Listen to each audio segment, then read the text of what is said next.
السلام علیکم، میرا نام ہے اسامہ جمیل اور میری آج کی ویڈیو کا ٹاپک ہے اپنی گلی میں لائٹ لگانا۔ آپ بھی سوچ رہے ہوں گے کہ یہ کس قسم کا موضوع اور کس قسم کا ٹاپک ہے۔ آپ کو ایک مختصر حدیث کے ذریعے بات سمجھانے کی کوشش کرتا ہوں۔ رسول اللہ صلی اللہ علیہ وسلم کا ارشاد ہے، جس کا مفہوم ہے کہ ایک شخص فقط اس بنا پر جنت میں چلا گیا کہ اس نے راستے میں موجود ایک درخت کو کاٹ کر ہٹا دیا تھا جس سے لوگوں کو دشواری ہوتی تھی۔ ایک اور حدیث میں آتا ہے کہ راستے سے تکلیف دہ چیز کو ہٹانا بھی صدقہ ہے۔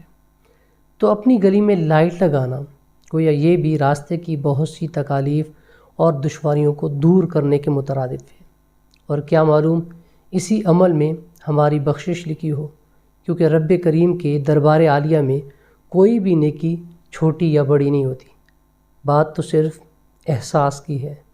اپنا بہت سارا خیال رکھیے۔ اللہ حافظ۔